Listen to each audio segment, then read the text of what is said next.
देहरादून विकास प्राधिकरण उत्तराखंड का एक संस्थान है जिसका काम है उत्तराखंड के विकास के लिए अपना योगदान देना, जो भवन निर्माण होते हैं उनके नक्शे पास करना। आज उत्तराखंड को बने हुए 20 साल हो गए हैं, तो क्या आप इनकी कार्यशैली से संतुष्ट हैं? देखिए, जहाँ तक मसूरी देहरादून विकास प्राधिकरण की बात है, MDDA जिसको हम कहते हैं, और साथ ही पहले दून प्राधिकरण भी था यहाँ पे, लेकिन वो अब मर्ज कर दिया गया। MDDA का जो कल्चर है, जो कार्य करने की उनकी जो प्रणाली है, बिल्कुल भ्रष्टाचार में लिप्त है। मैं इसमें कोई दो राय नहीं है कि जो काम जनता के MDDA द्वारा होने चाहिए वो ना होकर पूरा MDDA डिपार्टमेंट कहूँगा मैं तो, या उसके कई जेई ऐसे हैं जो बार बार शिकायत करने पर भी वो मौके पर नहीं पहुँचते, और जिसके कारण अवैध निर्माण पूरे देहरादून के अंदर चरम सीमा पर है।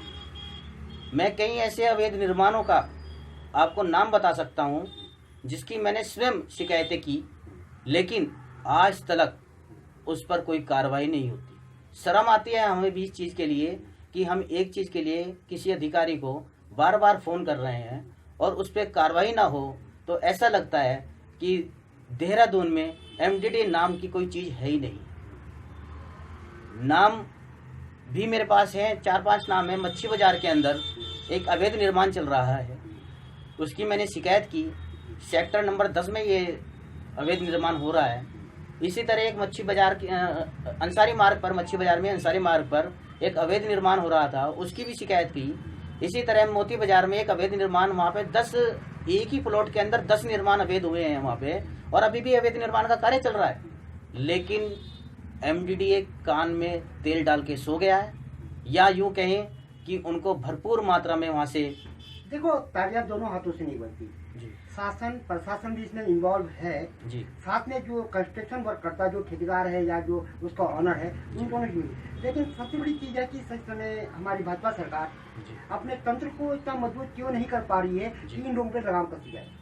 देखिए, जहाँ तक भाजपा सरकार की बात है, तो माननीय त्रिवेंद्र सिंह रावत जी दिन रात 20-20 घंटे जागकर इनके पैच टाइट करने में लगे हुए हैं, इनके दिमाग ठिकाने करने में लगे हुए हैं। और कई, मैं MDDA की बात नहीं कर रहा हूँ, प्रदेश के कई अधिकारी जेल की हवा खा रहे हैं। ये कब हुआ? माननीय त्रिवेंद्र सिंह रावत की सरकार में, जो NH-74 घोटाला हो चाहे कोई और हो। लेकिन मैं MDDA की बात अगर अभी करूं, हाँ, इस समय MDDA जो टॉपिक में चल रहा है, MDDA क्योंकि क्या काम कर रही है? क्योंकि MDDA जब अवैध निर्माण के लिए रोकने के लिए जाता है, तो वो जिस व्यक्ति द्वारा वो निर्माण करवाया जा रहा है वहां से अवैध वसूली कर अपनी आंखें दूसरी तरफ कर लेता है, और वो अवैध निर्माण फिर इस कदर करता है कि वो उसको मंजिल बनानी होती है 1 और बनाता है 3।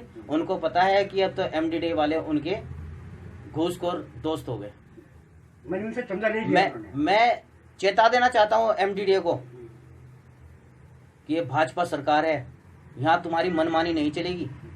अगर तुमने शिकायतों पर कार्रवाई नहीं की तो MDDA के बाहर धरना प्रदर्शन करेंगे हम लोग, और इसकी पूरी जिम्मेदारी उन अधिकारियों की होगी जो फोन करने के बावजूद भी जनता का नहीं सुनते। विकास जी, आप जो है धरना प्रदर्शन की बात कर रहे हैं, लेकिन सरकार आपकी है, तो आप MDDA के खिलाफ धरना प्रदर्शन करेंगे या शासन के खिलाफ प्रदर्शन करेंगे? सरकार के खिलाफ? देखिए, मैंने ना तो शासन की बात की ना प्रशासन की बात की, मैंने एक विभाग की बात की जिस विभाग के अंदर भ्रष्टाचार सीमा चरम पर है, जहाँ पर अधिकारी नहीं सुनते, कान में तेल डालकर सो गए। आपको ज्ञात होगा, अभी कुछ समय पूर्व ही इन्हीं के जेई घूसखोरी के मामले में जेल के हवा खा रहे हैं। बहुत मुश्किल में उनकी जमानत हुई है। तो मैं MDDA की बात कर रहा हूँ। और एक मिनट, ये हमारे माननीय मुख्यमंत्री जी का भी कहना है कि वो भ्रष्टाचार बिल्कुल भी बर्दाश्त नहीं करेंगे। चाहे वो किसी भी सीमा का हो, चाहे किसी भी विभाग का हो। विकास जी की बताइए, मसूरी देहरादून प्राइवेट जिसका एमडी भी कहते हैं, तो उसका जो काम है वो प्रदेश को मसूरी और देहरादून को सुंदर बनाने का भी काम है। लेकिन आज 20 साल के बाद भी ये कोई भी इनकी तरफ से कोई कोशिश नहीं की गई कि मसूरी का सौंदर्यकरण किया जाए, कोई झील बनाया जाए, कोई पर्यटक स्थल बनाया जाए, कोई पार्क बनाया जाए। तो ये किसकी लापरवाही मानते हैं? विभाग की लापरवाही है। विभाग ये भाई, जहाँ इस विभाग के अंदर इतना भ्रष्टाचार फैल चुका है, उनको नोटों की गड्डी गिरने से ही उनको फुर्सत नहीं है। वो किस सौंदर्यकरण की बात कर रहे हैं हम? सौंदर्यकरण तो तब होगा ना जब उनको पता है कि शहर के अंदर सौंदर्यकरण करना है। उनको सौंदर्यकरण नहीं करना, उनको तो अवैध निर्माण से पैसा लेकर अपनी जेबें भरनी है, काला धन उनको इकट्ठा करना है, अपने बड़े बड़े भवन बनाने हैं उनको, और अन्य कार्यों में उसको संलिप्त रहना है। लेकिन जहाँ तक सौंदर्यकरण की बात है, विकास की बात है, तो देहरादून में ऐसा कहीं भी नजर नहीं आता। विकास भाई, मैंने पहले भी आपको बोला था कि जो है सरकार, जो चलो आप विभाग एमडीडी की बात करते हो, जो है भ्रष्ट हैं, चाहे कैसे भी हैं, वो पार्ट ऑफ गवर्नमेंट का है। लेकिन जो कंस्ट्रक्शन करता है, जैसे बिल्डिंग, सपोज कोई बिल्डिंग बना रहा है, तो जब वही भ्रष्टाचार में लिप्त है, वो जो है एमडीडी को पैसे देंगे, तो उनको कोई मैसेज देंगे आप जो जो है यहाँ पे कंस्ट्रक्शन कर रहे हैं, किसी की नजर उन पर पड़े न पड़े, पैसों के बदले जो है कंस्ट्रक्शन कर रहे हैं, उनको कोई मैसेज देंगे आपको? देखिए, इसमें मैं कहूँगा चोर चोर मोसेरे भाई। इसमें मैं माननीय मुख्यमंत्री जी से एक निवेदन करना चाहूँगा कि वो एमडीडीए को भ्रष्टाचार मुक्त करने के लिए इनकी कार्यप्रणाली को चेंज करें। एक टोल फ्री नंबर, एक ऐसा नंबर दे जहां पर तत्काल कार्रवाई हो।